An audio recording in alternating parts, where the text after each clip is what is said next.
capítulo 5. Amém? Nós vamos ler de Êxodo capítulo 5, dos versos 6 até o 14.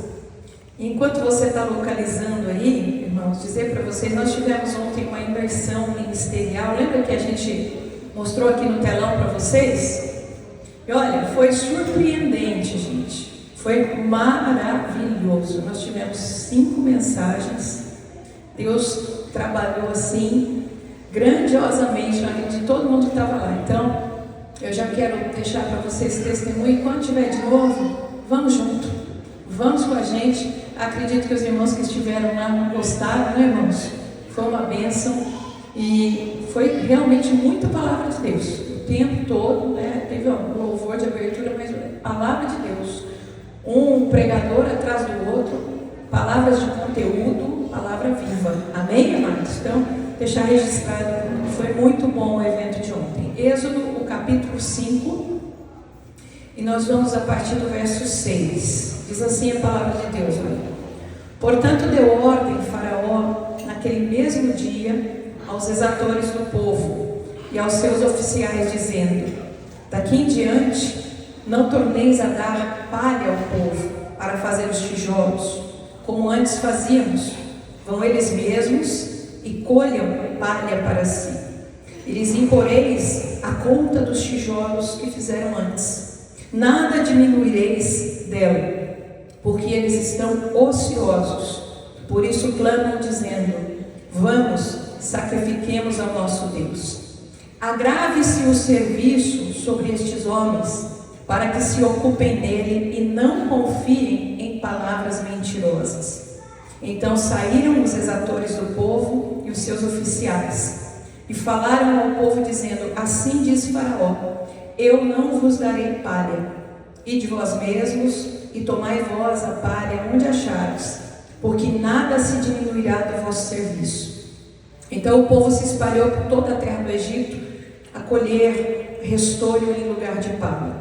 E os exatores os apertavam, dizendo: acabai a vossa obra, a tarefa de cada dia, como quando havia palha. E foram açoitados os oficiais, os filhos de Israel, que os exatores de Faraó tinham posto sobre eles, dizendo estes: por que não acabastes a vossa tarefa, fazendo tijolos como antes, assim também ontem e hoje? Por isso, os oficiais dos filhos de Israel foram e clamaram a Faraó, dizendo: por que fazes assim a teus servos? Palha não se dá a teus servos. E nos dizem: fazei tijolos, e eis que os teus servos são açoitados, porém o teu povo não tem culpa. Amém? Queridos, nós vamos compartilhar uma mensagem, e eu serei o mais breve possível. O tema é gerando uma crise de prioridade. Gerando o que Faraó está fazendo aqui. Ele está gerando uma crise de prioridade. E a membresia da deusa correria crescia naquele tempo. E por que essa mensagem está vindo hoje aqui? Falsa deusa, né? Claro, a correria.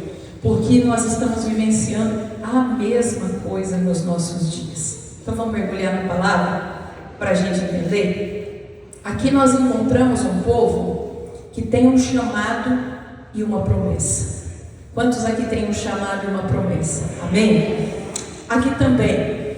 De que promessa se trata, pastora?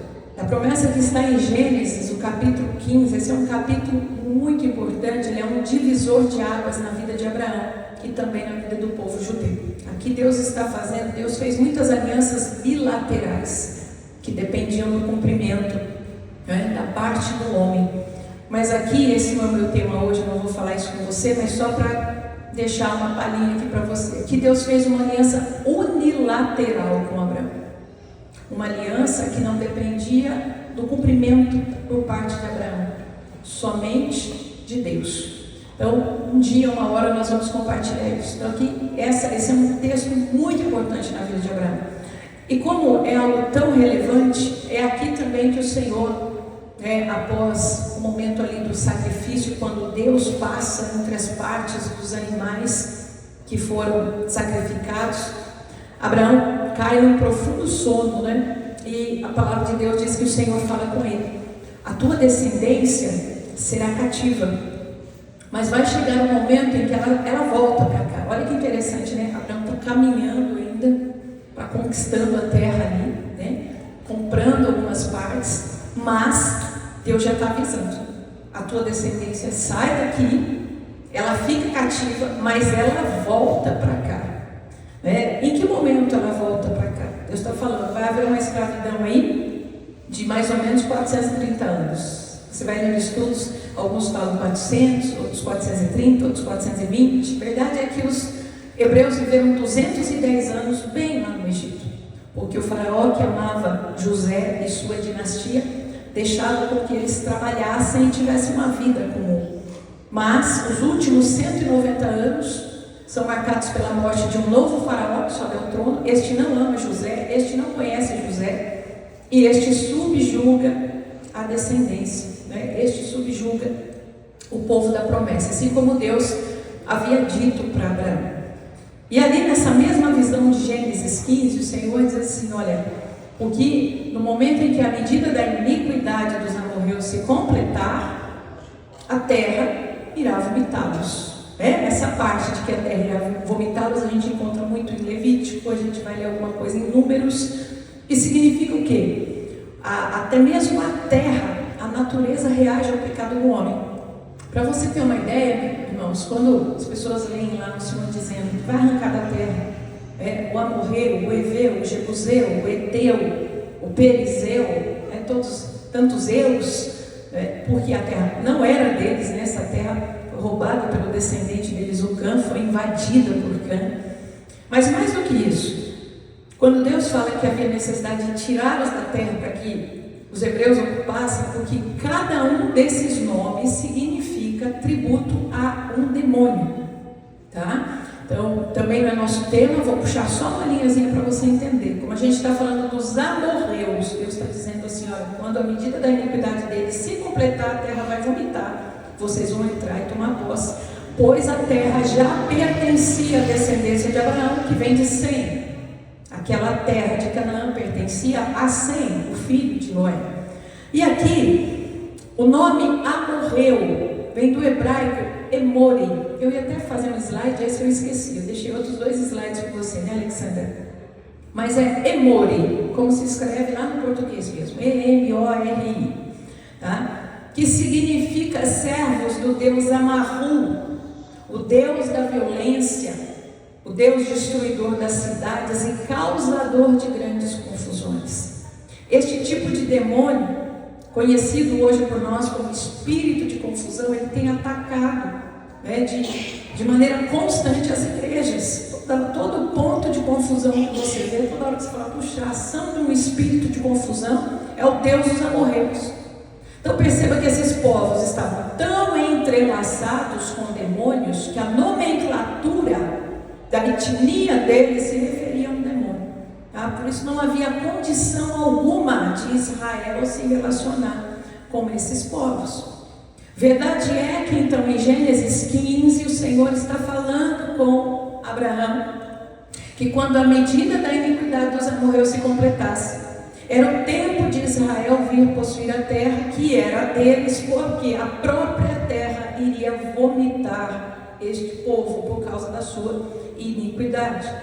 Êxodo capítulo 3, o verso 7 e 8, você vai perceber então esse momento chegando, depois de 400 e tantos anos, surgem remanescentes fiéis que começam a clamar por libertação. Você imagina, são mais de 4 gerações, nascendo escravo, vivendo escravo, morrendo escravo, nasce outra geração é escravo. Era um ponto assim, que você diria, de conformidade. Você poderia pensar, estavam conformados, eles não conheciam outra vida. Meus irmãos, por mais que uma mazela dure, por mais que uma dificuldade se estenda, você só conviverá com ela para sempre se você abraçá-la. Mas se você estiver ligado à palavra de Deus, que vai estar te esclarecendo, dizendo, isso não é o que Deus reservou para você, essa não é a promessa. Se você crer na palavra, você vai ser movido a orar. Foi isso que aconteceu com esse povo. 400 e tantos anos de escravidão, mas com certeza entre eles existia rumores. Às terças-feiras aqui no treinamento a gente escuta isso, né?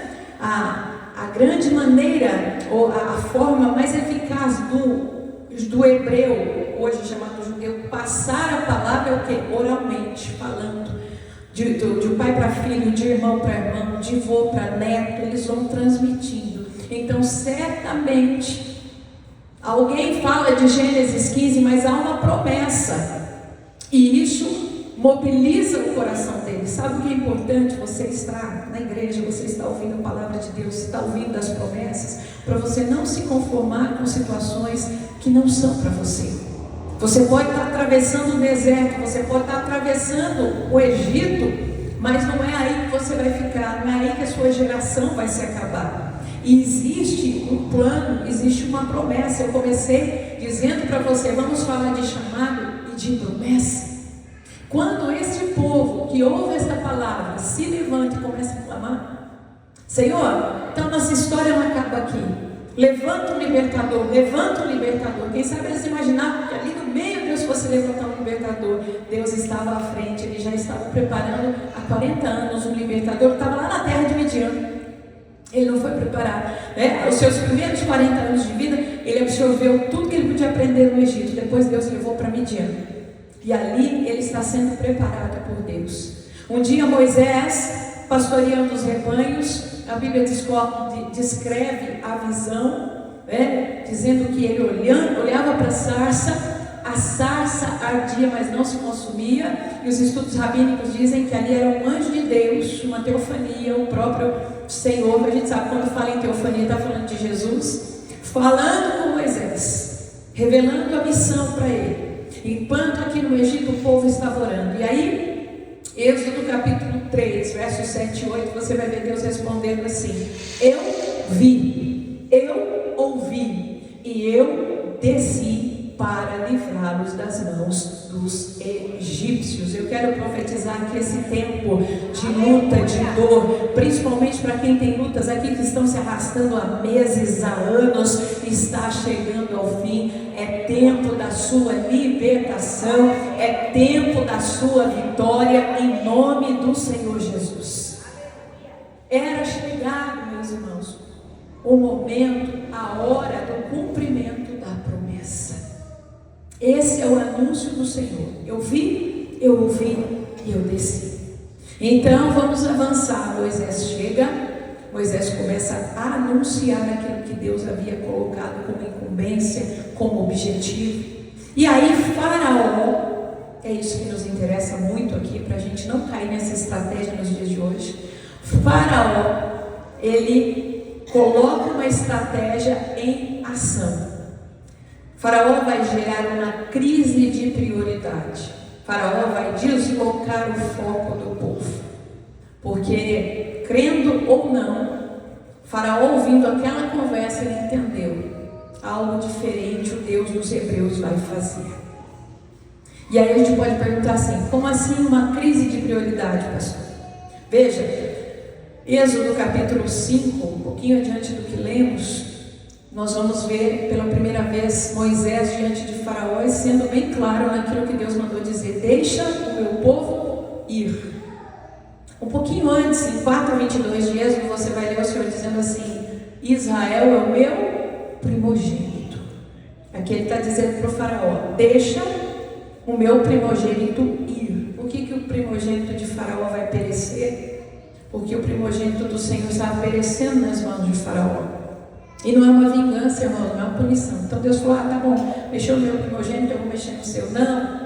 O Egito, ele era governado por uma série de principados e potestades, pelo menos 10. As 10 pragas, cada uma daquelas pragas é juízo sobre os principados que atuavam no Egito e que faziam com que aqueles exatores e oficiais de Faraó fossem extremamente cruéis com as pessoas. E aquilo foi sendo plantado. A terra gira no plantio e na colheita. Veja que quando o Senhor, por que o Senhor usa essa expressão com o Faraó? Ele diz assim: Israel é o meu primogênito, deixa ir o meu primogênito. Se você não deixar ir o meu primogênito, o seu será tocado. É uma ameaça? Não. O Senhor está falando de uma lei espiritual. Faça para o teu próximo o que você quer para você. Olha, Deus é tão misericordioso. Isso aqui é a expressão da Hesed, da graça de Deus. Ele está falando para Faraó: libera, porque eu não quero ver o seu primogênito sendo tocado. Os principados que agiam no Egito, muito embora aquele povo fosse devotado a eles e fizesse todo tipo de sacrifício deles, o que é mal, gente. Não tem como o espírito mal fazer uma bondade. Eles mesmos, e por causa deles mesmos, um dia aquele primogênito do faraó foi tocado.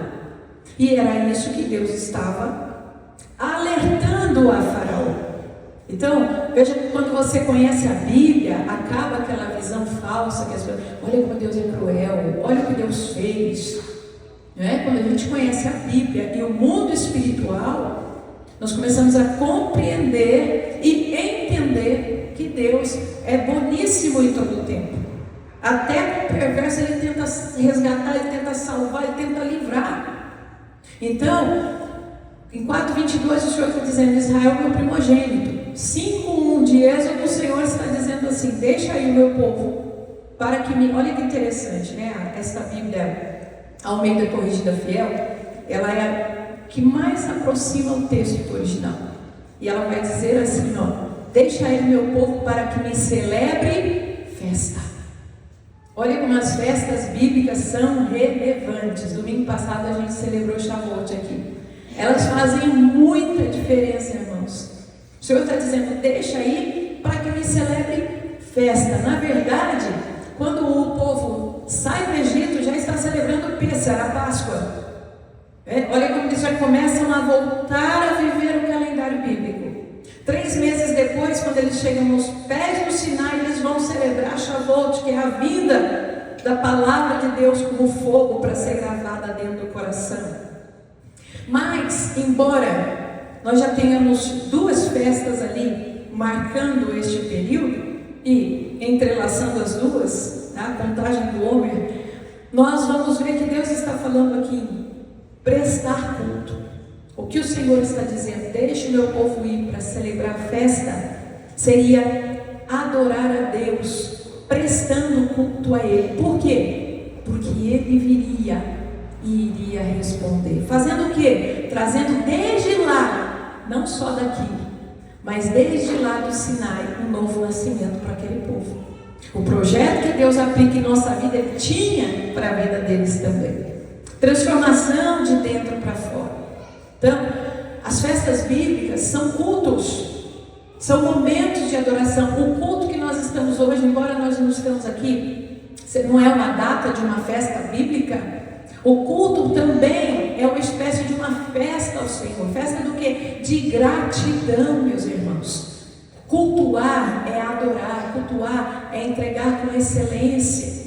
Então, o que o Senhor está dizendo? Deixe o meu povo ir, porque eles vão celebrar festa. Eles vão me cultuar onde? Dentro do Egito? Não, no deserto. Agora, você há de concordar comigo. O Egito não é um lugar bom, né? Por que o Egito não é um lugar bom? O Egito simboliza tudo aquilo que é abominação para Deus. Uma vida distante do Senhor, uma vida voltada para falsos nomes, né, que são apresentados. Acabei de falar dos principados que tinham lá. E o deserto? O deserto também não é um lugar desejado, mas é diferente. O deserto é lugar de prova. O deserto é lugar de teste. Então, olha onde que estaria a carrala do Senhor, a assembleia, a reunião, a igreja, o povo reunido. Aonde? Dentro do Egito? Não, lá no deserto. É fácil estar no deserto, irmãos? Responde para mim. Vamos ver se vocês estão entendendo. É fácil estar no deserto? Não é fácil. Mas lá tinha um ponto de luz. Tinha um refúgio, tá? O povo precisava sair do Egito para encontrar esse ponto de luz. O grande desafio dos nossos dias. Eu falei, nós vamos falar dessa palavra porque acontece a mesma coisa hoje nos nossos dias. Quando Faraó escuta que há o momento da promessa se cumprir, que é o momento da promessa se cumprir, que há um projeto, o que ele fala? Aumenta a carga de trabalho. Não deixe esse povo respirar. E aí, o grande desafio deles lá era o quê? manter o foco naquela promessa. Nós precisamos trabalhar, nós ainda estamos aqui dentro do Egito, nós precisamos cumprir, né? Esse negócio de meta não é novo, gente. Olha o que o faraó fez. Eles produziam X tijolos por dia, uma quantidade de tijolos por dia. Mas tinha lá a matéria-prima. O que eles precisavam? Eles chegavam lá, tinha matéria-prima, eles começavam o quê? A trabalhar aquela argila, aquele barro, a trabalhar aquilo para formar os tijolos. Agora o que o faraó está fazendo? Deixa limpo, deixa sem nada. Eles têm que sair procurando matéria-prima, trazer matéria-prima, uma ou mais de uma que seja, preparar a matéria-prima e terminar com a mesma quantidade de tijolos que eles faziam. É fácil ou é difícil? Ele dobrou, triplicou a meta. Para quê? Para que o povo se esgotasse, tá? Então, qual que é o desafio de hoje que nós vemos? As pessoas conseguirem vir para a igreja com frequência para prestar culto ao Senhor. Qual foi a estratégia de Faraó? Aumenta a carga de trabalho, eles vão ficar mais cansados.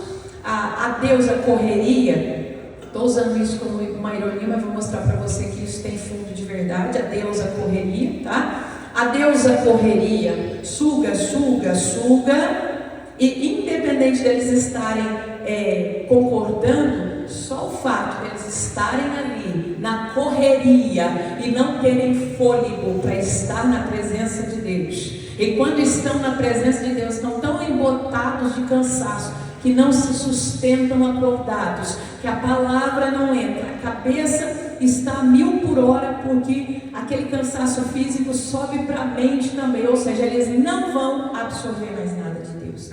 Essa era a estratégia de Faraó. Hoje está sendo diferente, gente? Não, mas vamos ver por quê. Veja, as pessoas hoje têm a mesma dificuldade, ou uma dificuldade ainda maior, de vir para a igreja prestar culto ao Senhor. O Sinai, olha que interessante, o Senhor dizia assim, o que o Senhor estava dizendo através de Moisés para Faraó? Eles precisam sair pelos portais do Egito, e lá, numa certa distância no meio do Sinai, é o lugar onde eles estarão reunidos. Veja, não era 1, 2 ou 3. É tão interessante que teve um momento que Faraó, em meio às praias, disse, tudo bem, pode ir, mas deixa o gado, deixa tudo aqui para eu saber que vocês vão voltar. Pode ir, Moisés. Moisés falou, não, nós vamos com nossas coisas.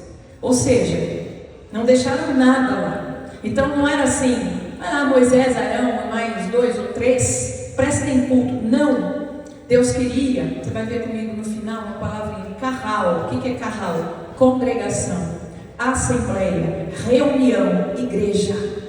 Deus queria aqueles 2 milhões de pessoas, que é o que se estima que saiu de lá. 600 mil homens, só contaram homens, fora as crianças e fora as mulheres, né?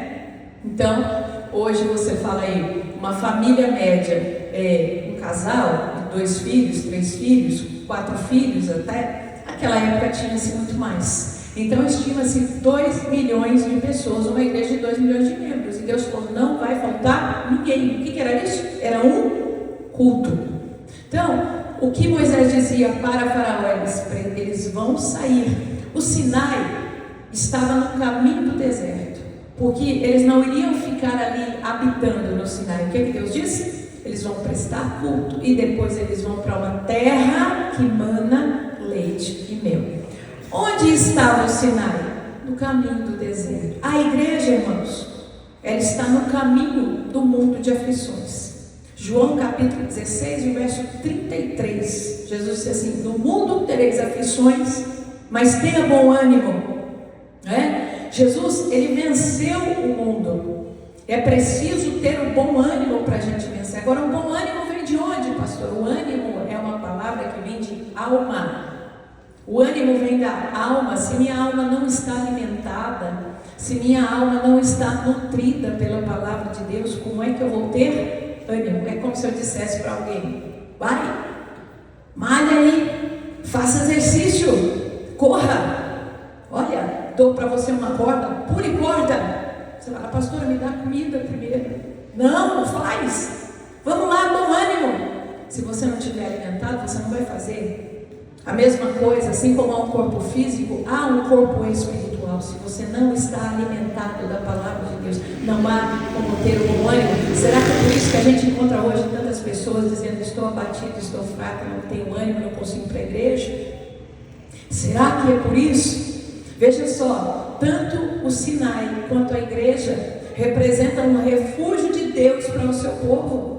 Isaías capítulo 2 e verso 3 diz assim: porque a lei sairá de Sião e a palavra do Senhor de Jerusalém. Se você quiser o mesmo verso, Miqueias capítulo 4 verso 2: porque a lei sairá de Sião. Leia aqui, você entende: princípios de vida sairá de Sião e a palavra do Senhor de Jerusalém. O que nós temos aqui? Veio de Sião, veio de Jerusalém. Então, queridos, isso se espalhou pelo mundo.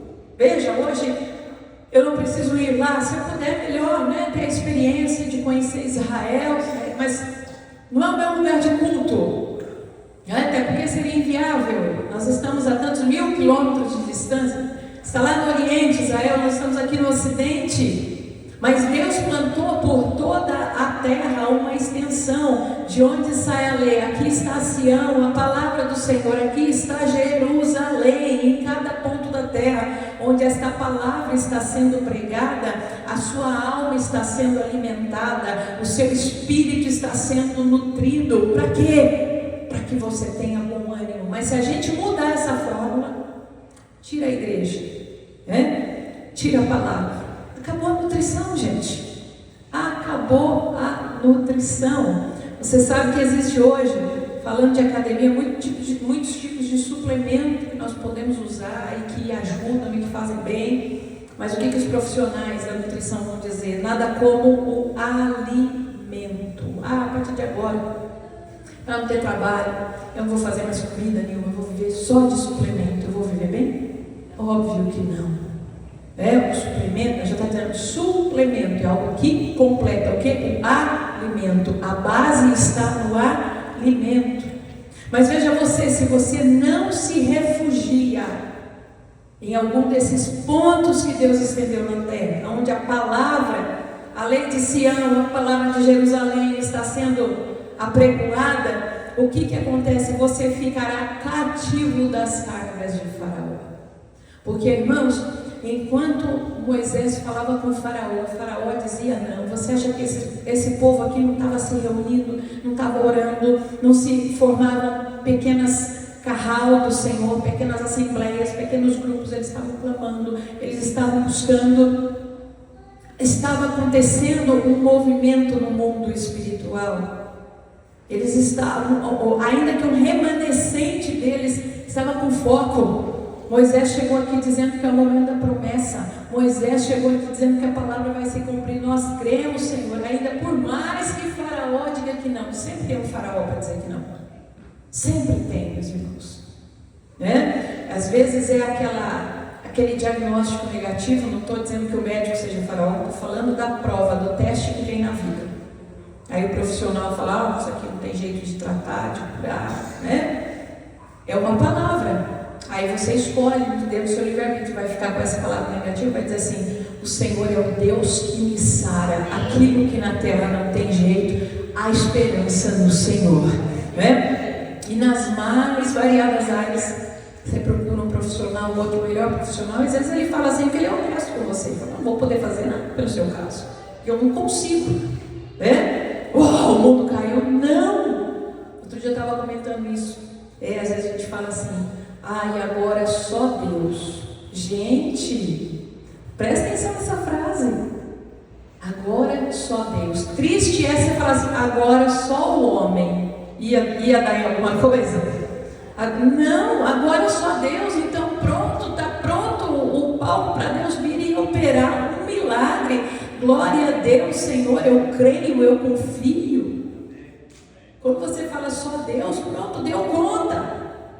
Deu conta, tá? Preste atenção na frase, para você não escurecer. Então, veja só, o que eram as cargas de Faraó? Né? Ali eu já esbocei aqui para você. Tira a matéria-prima do povo, eles vão ter que sair atrás dos restolhos, eles vão ter que pegar cacos, pegar tudo, trazer aqui, preparar a matéria-prima para depois efetuar o trabalho que eles faziam. Agora vamos trazer para os nossos dias isso? Qual é o ambiente, a atmosfera que a gente tem vivenciado? O que são as cargas de Faraó? Podemos entender isso como a combinação de 3 elementos atuais, meus irmãos. E aqui eu usei uma palavrinha, as distrações, mas é a segunda palavra que você vai gravar. Distrações / esgotamento mental. E eu poderia dizer para você, gerado pela tecnologia. Não, vamos ser mais verdadeiros? Gerado pelo excesso do celular. Pastor, você vai falar contra o celular? Não vou falar contra. Irmãos, o meu está gravando ali agora. Só que o meu, ele sabe, nós temos uma disciplina. A gente se encontra poucas vezes no dia. Ele fica comigo, mas tem um momento que eu vou conferir mensagem. Às vezes eu peço até desculpa para vocês, o dia é muito cheio, eu demoro para ver. Irmão, desculpa, estou falando agora porque não, um compromisso vai encaixando o outro. Vocês mesmos sabem que eu faço assim, né? Quando eu demoro para ver, pode saber que eu não estou parada. Eu estou em trânsito, eu estou... qual que é a outra utilidade dele para mim? Atualmente eu faço ainda 3 cursos para estudar. Então, no momento que é para ver aula, tá lá, ele vai me ajudar. Agora, ele não me pega, gente. Eu não sou escrava dele. Ai, meu Deus, eu tenho que ver. Não, eu tenho os momentos, né? Eu sei que muita gente usa para trabalhar, então se você usa para trabalhar, mas hoje está existindo o quê? Uma escravidão em relação a isso. E os médicos estão cansados de avisar, né? A disrupção cognitiva. Teve uma profissional da saúde mental que era muito famosa, a doutora Ana Beatriz, né? Ela num podcast dizendo que o excesso pode até matar células. Não vou falar na linguagem porque eu não sou da saúde, tá? Mas eu fiquei assustada quando eu ouvi ela dizendo isso.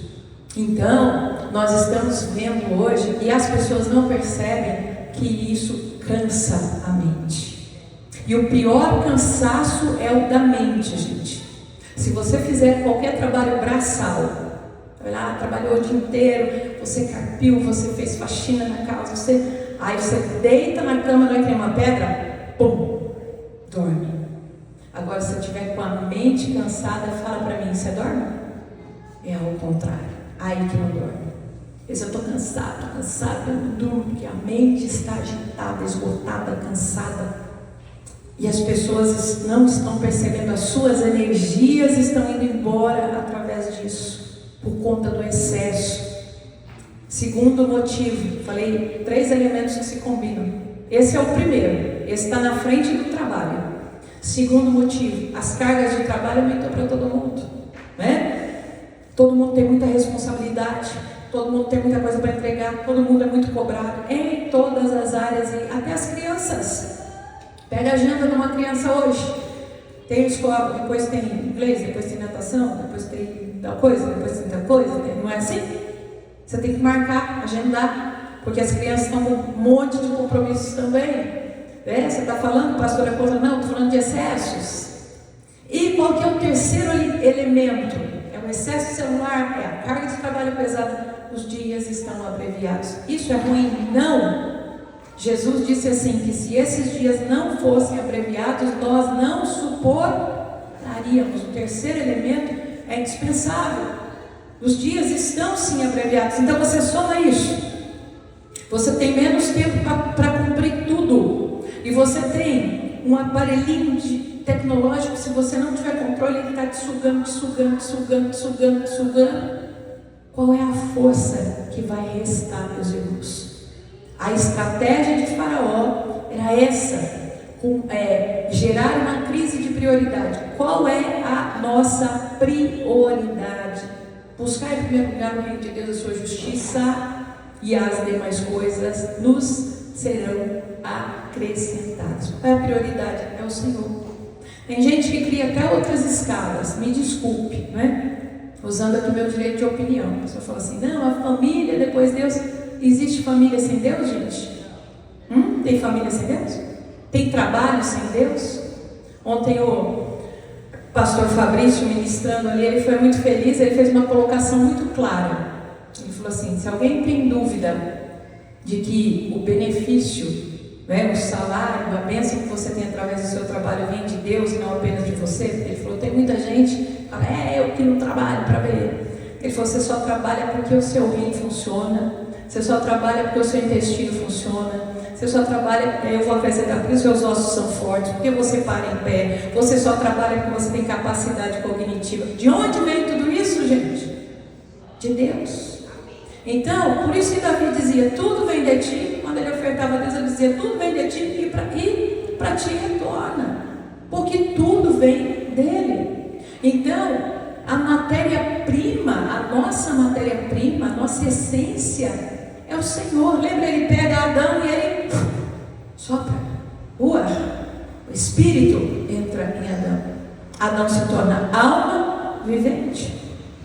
Mas veja só, essa estratégia de Faraó, de desfocar, tira o foco do Senhor. Olha quantas coisas na sua vida para você cuidar. Se a gente fosse colocar numa fórmula, ela ficaria assim, distrações, esgotamento mental que vem pelo celular, mais a carga de trabalho, mais os dias abreviados, é igual ao que? Esgotamento espiritual e físico. Começa no físico, mas o alvo de Faraó é o espiritual. Faraó está dizendo também nos nossos dias, aumenta a carga. Faraó é uma figura de Ra-Satã, gente. São os poderes espirituais da maldade. Eu estou falando com uma igreja inteligente aqui. Eu sei que você não vai falar, ele falou que o meu chefe... Não, gente, não é isso. É a atmosfera espiritual que leva alguém a se viciar no celular, nos jogos aí que estão. Estou gravando, nem sei se pode alertar as pessoas dessas coisas, Mas enfim, em tudo aquilo que prende, são pequenos Egitos. Não dá para colocar o crente dentro de um Egito, e deixar porque ele já está meio... Então, pequenos Egitos, fragmentos do Egito que prendam esta pessoa. O Faraó continua dizendo, aumenta a carga, e ele está aumentando ainda mais agora, sabe por quê? Nós estamos no final dos tempos. Aqui, quando o Faraó diz assim, aumenta a carga, é porque Moisés já estava ali, o libertador já estava chegando, quer dizer, põe esse povo para trabalhar, não deixa se reunir, não deixa orar. Se tivesse igreja, não deixa para a igreja, não deixa para a sinagoga, não deixa. Hoje, Jesus está voltando a qualquer tempo e momento. Então, o Faraó está desesperado, dizendo, aumenta a carga. E as pessoas, irmãos, distraídas estão aceitando, abraçando a carga e abandonando a fonte da vida, se enchendo de lixo espiritual. Por isso elas estão fracas espiritualmente, o que as levará à fraqueza física também. Veja só, Jeremias capítulo 2, versículo 13 diz assim, porque o meu povo fez duas maldades. Quais são essas maldades, pastor?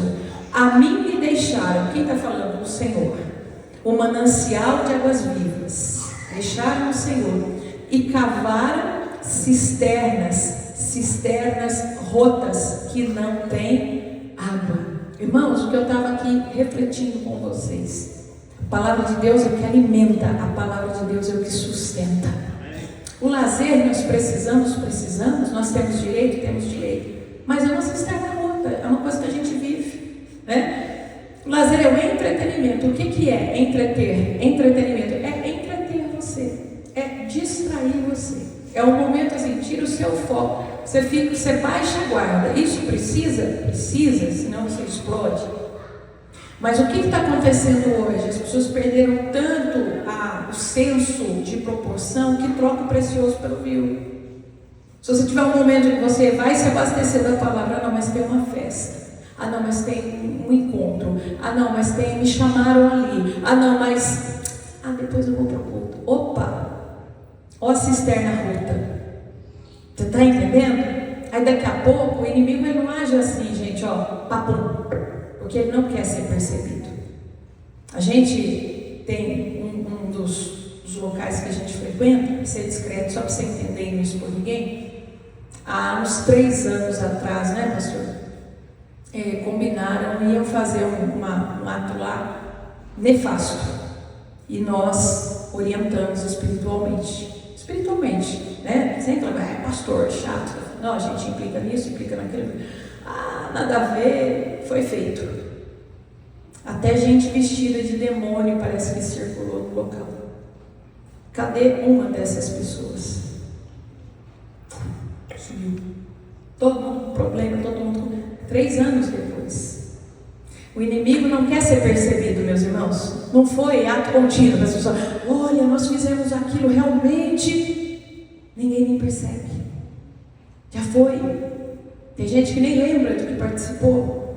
Mas para quem é espiritual, você vê nitidamente a colheita daquilo na vida de uma pessoa. Cisternas rotas, meus irmãos. Então, observe sempre. Aprenda da Bíblia profundamente, porque o mundo hoje, a especialidade do mundo hoje é fazer cisternas rotas para embaraçar a sua vida. Veja, quando o faraó determina aumente a carga, a primeira intenção de faraó foi o seguinte, o termo que ele empregou lá no original, agora coloca o primeiro slide, Alexandre, Silohem. A expressão que o faraó usou é Silohem. Que significa isso, pastor? Vem do hebraico, significa sofrimento. O faraó estava dizendo para os seus exatores, eu quero que o povo sofra. Olha, dentro disso que eu citei agora, era tipo de uma festa que turma, uma coisa boa, festa, vamos dizer assim, aparentemente é bom. Mas o que estava por trás era nefasto, irmãos.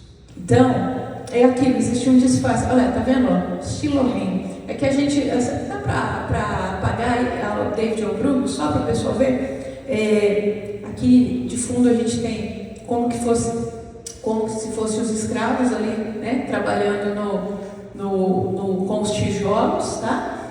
E a expressão de faraó foi: imponham Silohem, sofrimento para o povo. Obrigado, queridos, pode ligar de novo.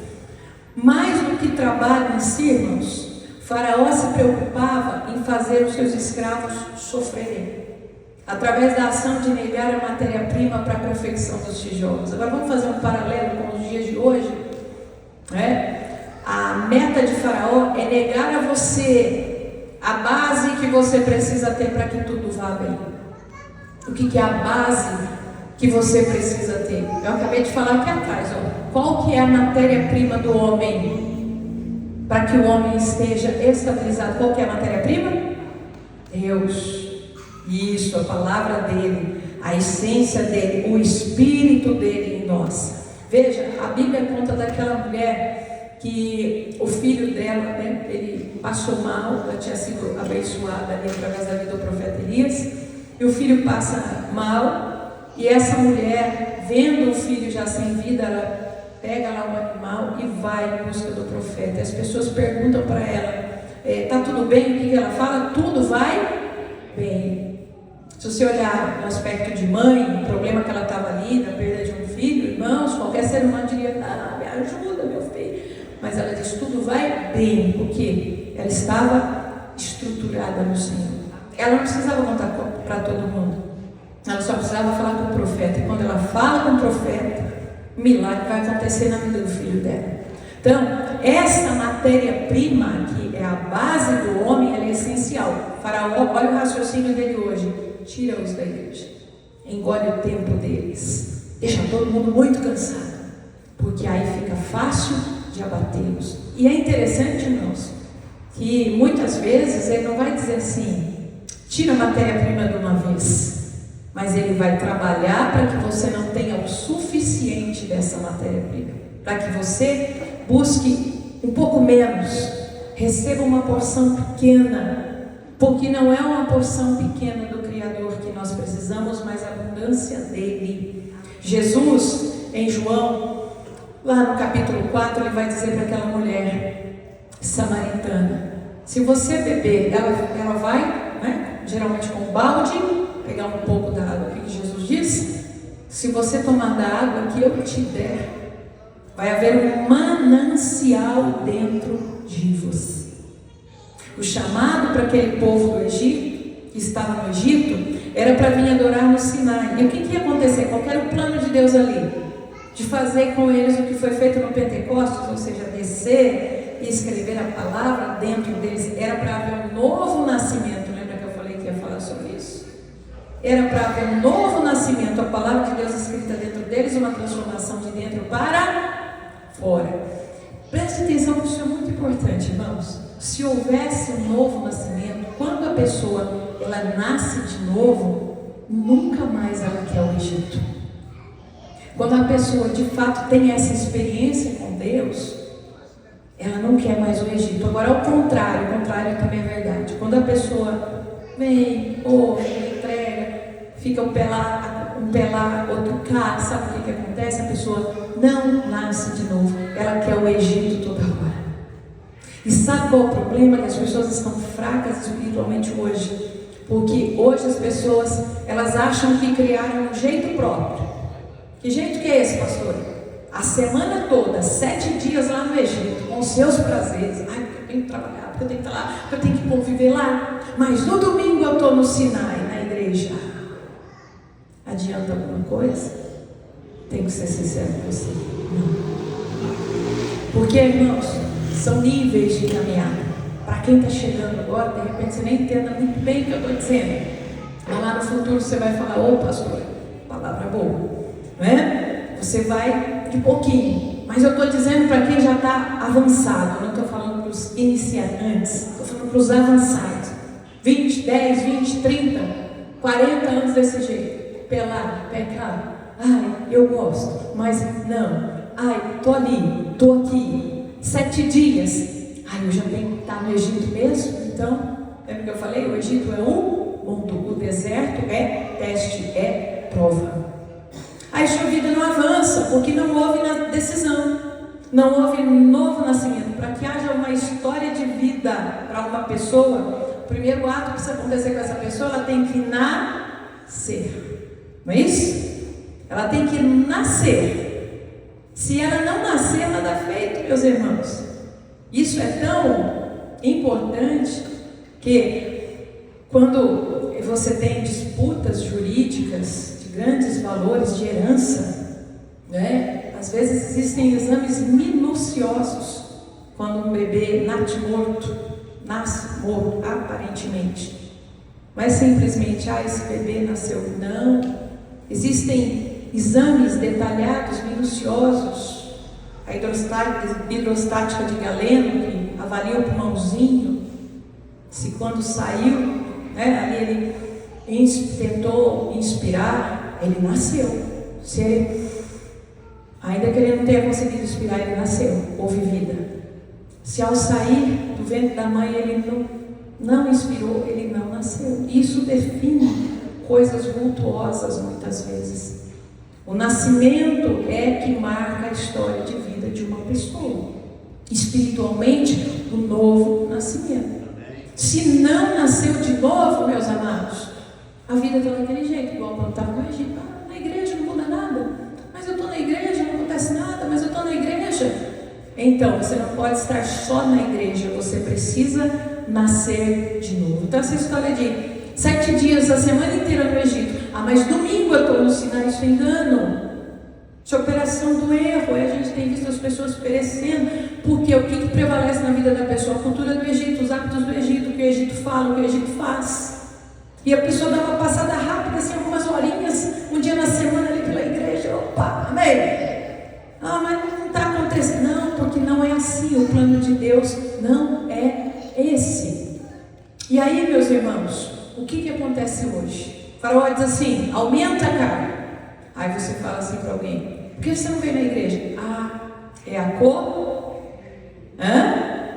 correria. Irmão, por que você chegou atrasado, quase na metade, chegou no final? É a correria, né? E assim você nunca sai do Egito, nunca amadurece, nunca cresce, sempre girando em círculo, os mesmos problemas. As mesmas dificuldades de 3 anos atrás, do ano passado, está se repetindo de novo. Porque você não está percebendo. Faraó aumenta a carga, você serve a correria e você é escravo de Faraó eternamente. Os anos passam, você não consegue sair debaixo desse jugo. Você já percebeu? Quanto menos você vem para a igreja, mais enrolada a sua vida vai ficando. Talvez você tenha voltado ao Egito, ou esteja vivendo mais tempo lá, ou é muito tempo lá, porque uma vez que o povo saiu do Egito, o Senhor disse para os reis de Israel: não comprem nem cavalos do Egito, nunca mais voltem ao Egito. As pessoas obedecem? Não, Salomão casou-se com uma filha de Faraó. Então isso aqui é um desperta, meus irmãos. Nós temos que alinhar a vida, porque enquanto nós estivermos no Egito, nós somos escravos. Enquanto não nasce de novo, enquanto não nasce para Deus, se divide entre uma coisa e outra. As bênçãos estão lá retidas. Veja só, eu quero concluir essa mensagem dizendo que se priorizar a prioridade, você vencerá. Quanto mais você se envolve com a correria, mais enrolado com ela você fica. E eu acho que tinha aqui para trás, eu acho que eu passei muito rápido. Deixa eu explicar para você o que eu falei. Que a membresia da igreja, da deusa correria, cresce. Porque funciona assim, meus irmãos. Essa atribuição, e se você for olhar a correria, ela é o quê? Exatamente a expressão do faraó dizendo: põe mais carga, põe mais carga, põe mais carga, aperta mais esse povo, né? E deixa eu fazer 2 pontos aqui, e cuidar para não esquecer desse que eu estou falando com você agora. Diante disso, você pode dizer assim: pastora, vou te mostrar que tem como ser diferente. Você pode dizer: pastora, mas eles mandando pôr mais carga, mais carga. O povo escravo não tinha o que fazer. Então, eu li um trecho aqui que diz assim: Faraó chamou os exatores, que chamaram os oficiais. Como é que funcionava essa cadeia hierárquica? Faraó tinha os exatores, tá? Que eram os, vamos dizer assim, os alta patente do exército de Faraó. Esses exatores, eles tinham os oficiais. Sabe quem eram os oficiais? Eram homens hebreus tirados do meio do povo de Deus. Porque o antissemita sempre faz isso. Se você olhar a história do antissemitismo em toda a trajetória do mundo, não foi só agora aqui no século passado, não, você vai perceber, né, nesse caso famoso que nós tivemos no século passado, você vai ver que muitos capatazes que cuidavam de blocos de judeus eram também judeus. E o que era feito com eles? Ou você faz ou você morre. E o que acontecia aqui nesses dias? Os exatores chamaram os oficiais. Os exatores passaram a palavra do faraó. Disseram: aperta o povo, põe mais carga sobre eles. Os oficiais, que eram hebreus, o que eles fizeram? Eles foram misericordiosos com os trabalhadores. Olha como tudo Deus viu. Eles podiam simplesmente dizer: Deus, eu não tenho o que fazer, não, eu vou morrer. Não, eles confiaram em Deus, e onde eles podiam, eles davam uma ajuda. Sabe o que aconteceu com eles quando eles saíram do Egito?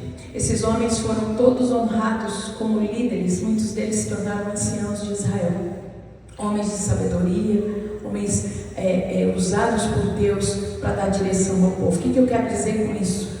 Sempre que você perceber que a massa está seguindo, né? Por exemplo, voltando ao ponto que eu estava falando, a correria, diga assim: eu vou ser diferente, eu vou vencer a correria, eu vou me organizar, eu vou buscar a Deus, eu não vou me enfraquecer. Essa palavra está mostrando os caminhos que Faraó usa para me enfraquecer espiritualmente. Eu serei diferente com a graça do meu Deus. Não aceite, seja como esses oficiais. Eles não simplesmente disseram: não, a gente vai lá, então nós vamos oprimir. Nós somos hebreus e vamos oprimir. Não, eles confiaram em Deus, como as parteiras também que cuidavam das hebreias. Mesmo o livro de Êxodo vai dizer, quando Moisés está para nascer, Faraó diz assim: matem todos os meninos. E aí a Bíblia diz que as parteiras chegaram, a Bíblia cita até o nome de 2 delas, eu não vou me lembrar agora. E quando elas viam que era um menino, ela ajudava as mães hebreias a esconder aquela criança, e foi, né, até assim que Moisés foi preservado pelo Senhor. Aí a Bíblia vai dizer que o Senhor olhou com amor para aquelas mulheres, mesmo elas não sendo hebreias, até porque Deus é Deus de toda a terra. e elas foram abençoadas ali no Egito, ganhando propriedade, patrimônio, agraciadas por aquele ato que elas tiveram. Então, sempre coloque no seu coração: eu vou ser diferente. Como é que hoje Faraó tem aumentado a carga, e aí as pessoas sempre estão dizendo: é a correria. A correria, ela pode figurar como esposa do deus Cronos. Sabe o que é o deus Cronos? Que é isso, pastor? Você está inventando? Não, mitologia grega. Ah, mas mitologia grega é uma mentira. Pega o panteão grego e você vai ver que aqueles nomes de deuses vêm desde a Babilônia. Os deuses em si, com D minúsculo, nunca mudou. Eles foram passando para o panteão medo-persa, para o panteão grego, e foi onde eles ficaram mais famosos, né? E para o panteão romano. E hoje eles estão dispersos em vários segmentos. Os nomes são diferentes, mas são os mesmos seres espirituais. O Cronos é aquele a quem eles tributam o tempo. Eles chamam de Deus do tempo. E na verdade, quando você estuda batalha espiritual, você vai perceber o seguinte: toda vez que eu não me organizo e não tributo a Deus o meu tempo, quando eu acordo pela manhã, o que eu devo fazer, meus irmãos? Agradecer a Deus. Isso leva muito tempo? Não, dobra o seu joelho, 5 minutos, 10 minutos. Pastor, eu já estou dentro do carro, vai falando, lembra do Senhor, e vai falando: obrigado, Senhor, por esse dia, porque eu acordei, porque eu despertei. Quantas pessoas não despertaram? Eu acordei, Senhor, mais um dia de vida. Cuida deste dia, tributa ao Senhor. Agora, quando você não faz isso, meu irmão, ou que você deixa, sabe aquele tempo que você poderia recarregar a sua bateria, se fortalecer em Deus? Ai não, eu não vou para Deus. A correria, sabe o que acontece? Cronos, ele devora, ele devora, ele devora. Cada vez mais que você, quanto mais você tenta correr atrás. Já viu aquele cachorro que às vezes enxerga a própria cauda, ele começa a correr atrás da própria cauda, e ali ele nunca vai chegar ao objetivo dele? E assim, eu me lembro até hoje de uma irmã que disse uma vez para mim que não tinha vindo para o culto, e ela falou assim que ela se arrependeu muito, porque ela não veio para o culto para arrumar a casa. Ela falou que quando terminou a noite, a casa estava mais bagunçada do que no começo. Ela falou que ela não sabia explicar o que aconteceu. A casa dela piorou. É esse tipo de ação, irmãos. Então, a gente não está aqui querendo forçar barra nenhuma. Eu estou pegando testemunho, tá? Esse tempo aqui não vou tributar para Deus, não. Lá na terça eu não vou, na quinta eu não vou, porque eu vou fazer uma outra coisa. Que nada, você não faz aquela coisa e ainda outra se junta em cima daquilo. E a sua alma deixa de receber o alimento. Então veja que a correria está angariando muita gente para ela e está enfraquecendo muitos crentes no dia de hoje. Veja só, mas deixa eu partir aqui para a gente concluir. Quanto mais você se envolver com ela, então, com a correria, mais enrolado fica. A questão é tomar uma decisão, priorizar a prioridade. Fala comigo só para você guardar essa frase: priorizar a prioridade. Aviso: Faraó, ele aumentará cada vez mais a carga. E quem no Egito ficar, vai chegar um momento que nem no domingo você vai conseguir correr para o Sinai. Porque o Faraó, ele não diminui a carga. Mesmo em meio às cargas pesadas de trabalho, os hebreus, eles precisavam focar. O meu destino é ir para o deserto adorar a Deus. Adorar é obediência. Nesse caso, a ordem era o quê? Cultuar. Então o foco deles: aguardemos um momento, estamos trabalhando, mas ao toque, ao sinal, ao chamado, nós vamos para o deserto para adorar. Então a gente viva a sua semana assim. Tem um momento que eu vou, é como você, quando passa no seu carro, sua moto no carro, no posto, abastece e sai para cumprir a sua jornada. Às vezes a gente faz isso com o carro, com a moto, e não faz com a gente mesmo. Aí vai falhando, vai faltando, sabe quando o carro começa a acabar o combustível, você distraiu, meu Deus, né? O carro começa a falhar, meu Deus, eu esqueci do combustível. E às vezes a vida espiritual já está assim, faz tempo. Os hebreus precisavam focar, o Eterno havia separado. Outra coisa muito importante observar: tempo e lugar onde Ele iria se revelar ao seu povo através da sua palavra. Aonde era isso? No Sinai, que nós vamos traduzir a primeira assembleia do povo de Deus, a primeira carral do povo de Deus. A gente aprendeu na teologia padrão, irmãos, que a igreja vem de eclésia, tirados para fora. Então a igreja ela está assim só no Novo Testamento, no Antigo. Não é verdade, isso é falta de aprofundamento. Apaga um pouquinho para mim, de novo, meninos. E aqui, esse termo carral, você vai encontrar em todo o Velho Testamento, tá? Quando a gente vai para o original do hebraico, você vai encontrar muitas vezes esse termo carral. Deus sempre usou, tá? Para traduzir assembleia, uma congregação, uma reunião, ou seja, até eu adicionei igreja, aonde havia uma reunião de pessoas que criam em Deus. Então, a igreja, ela já vem, com outros nomes, ela vem caminhando, o povo de Deus vem se reunindo, o povo de Deus vem para quê? Para estudar a palavra, para orar junto. Por quê? Porque esse é o método de Deus para fortalecer. Obrigado, pode acender. O desafio de hoje, povo de Deus, é o mesmo que o pessoal tinha lá no Egito. Qual é a sua prioridade? Atender a Deus a correria e assim servir as cargas de Faraó, ou vir para o deserto para adorar ao Senhor? Eu sugiro para você, assim como Deus disse, ao povo: eu coloco diante de vocês a bênção e a maldição, a vida e a morte. Escolha a vida para que você cresça, prospere, priorize o Senhor. Está aqui, eu não tinha pulado não, então eu não falei para vocês a segunda intenção de Faraó, mas eu vou resumir aqui. A deusa correria, ela está fazendo um estrago grande na vida dos crentes. A deusa correria é a esposa do Cronos, que eu acabei de explicar para você.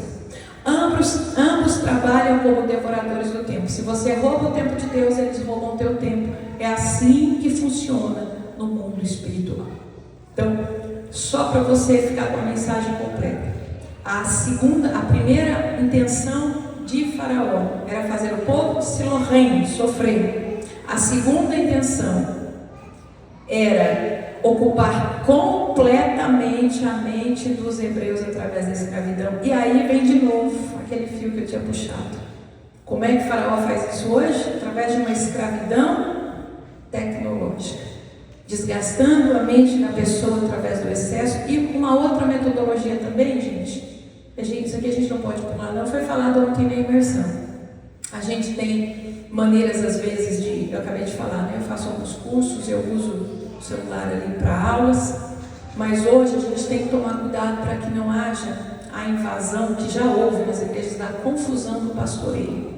Eu só vou falar aqui para a igreja que eu pastoreio, replicando o que o pastor disse lá ontem. Ele que pregou sobre isso ainda falou: gente, eu não posso pregar isso na minha igreja, que as pessoas vão achar que eu estou pregando em benefício próprio, mas aqui para vocês eu posso ensinar. Ele falou: desde a era da internet, muita gente está se perdendo, porque elas não são mais pastoreadas só pelo seu pastor, mas elas são pastoreadas por mais meia dúzia da internet. Aí elas ficam comparando.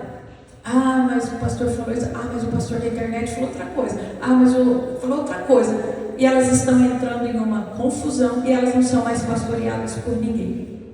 Irmãos, liderança é Deus que constitui sobre a nossa vida. E existe um item que a liderança não subsiste sem ele. Isso estava em outra mensagem que eu até deixei, eu não passei isso para vocês. Mas a liderança, ela requer afinidade. Essa afinidade é espiritual. Você ouve o líder, vocês que estão aqui estão sendo pastoreados, têm assimilado a mensagem, vocês ouvem a palavra que vem aqui do altar, não de mim, mas do Senhor. Vocês recebem, vocês assimilam. E esse fenômeno é tão espiritual que a gente prega a verdade. Então, na maioria das vezes, a palavra bate, a palavra bate, a palavra bate, a palavra bate. E é assim comigo também. E a gente, glória a Deus, o Senhor está me alinhando, está me ajeitando, tirou aqui uma aresta agora. Isso é espiritual, né? Então, a liderança, o pastoreio é um som. Quando você começa a fazer muita mistura, eu não vou me perder. Já se perdeu, irmão. Já se perdeu.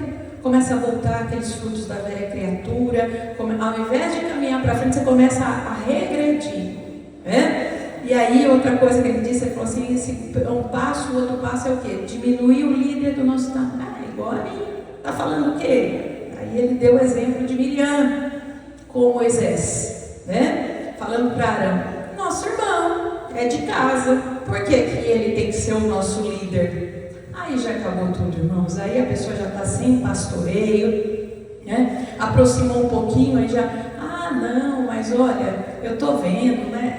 Então, são estratégias para fazer o quê? A ovelha se perder, a ovelha dispersar. Então tenha muito claro na sua mente qual foi a liderança que Deus constituiu sobre a minha vida, tá? Agora, o que eu posso pegar, faça coisas continuadas, não fique pegando retalhos, né? Achou que alguém tem algo a oferecer? Então faça um estudo, tá? Mas não fique agregando, defina, é tão claro, né? Eu sou super tranquila com isso, vocês aqui são testemunhas, eu não imponho liderança para ninguém, né? Defina dentro de você e Deus. O Senhor colocou a pastora, pastora sobre a vida, absorva aquilo que está sendo passado através de Deus, por meio da minha vida. Por essa igreja passaram outros pastores que trouxeram coisas para vocês. No futuro, a Deus pertence passar outros, assimile, mas tenha foco. Não tente ser pastoreado por todo mundo que está na internet. Você não é pastoreado por ninguém. E no final o lobo vem e lhe abocanha. Então, queridos, a segunda intenção era o quê? Ocupar a mente dos hebreus, fazer a confusão, como eu estou dizendo. E o segundo método dentro dessa segunda intenção era a tortura. Outra coisa que tem afligido muito as pessoas são os problemas pessoais. Outro dia uma amiga minha, ela até a título de atendimento, né? A título de conselho, ela falou isso comigo. Karina, está todo mundo com muito problema, porque ela atende muita gente, né? Ela é profissional de estética, e ela, está todo mundo com muito problema, todo mundo vem aqui e desabafa, sabe o que é isso, gente? É uma outra estratégia da deusa correria. Quando você vem até Deus, o que acontece? Os problemas começam a ser dissipados, a palavra fala com você, a oração vem, atenua aqui, ameniza ali, trabalha com lá, os problemas vão sendo dissipados. Aí você abraça a correria, fica lá com ela, os problemas vão sendo entulhados. Vai trazer problema na hora. Eu não vou para a igreja, não é só problema, só luta. Eu gostaria de ir, mas não tem mais jeito. Porque você foi enfraquecendo. Veja só, ele usava então a metodologia de entulhar a mente, torturar, para evitar que as pessoas pensassem naquilo que ele chamou no texto que eu li com você de uma mentira. A saber, o que era essa mentira? O anseio pela liberdade. Era uma mentira? Não, era uma verdade. Hoje a gente está vendo uma inversão de valores. Quando você prega a palavra verdadeira, isso é exagero. Imagina, não é desse jeito. A Bíblia foi atualizada. Isso aqui é muita coisa. Não é dessa forma. É a mesma. Veja que Faraó usa as mesmas estratégias, meus irmãos. Veja, quando não há anseio pela liberdade, a pessoa não vai alcançar a libertação. Veja se isso não é dos dias de hoje. O pecado já não é mais pecado. A vida semanal no Egito, lembra que eu falei? 7 dias no Egito? 6 dias no Egito? Desculpa, eu falei 7 lá atrás. 6 dias no Egito? 7, no sétimo, no oitavo, né? 7 dias mesmo, né? De segunda a sábado. 7 dias no Egito. No começo, né? O domingo é primeiro, né? As pessoas falam oitavo, não, domingo é primeiro, são 7 dias no ciclo de Deus. No primeiro eu estou na igreja de novo.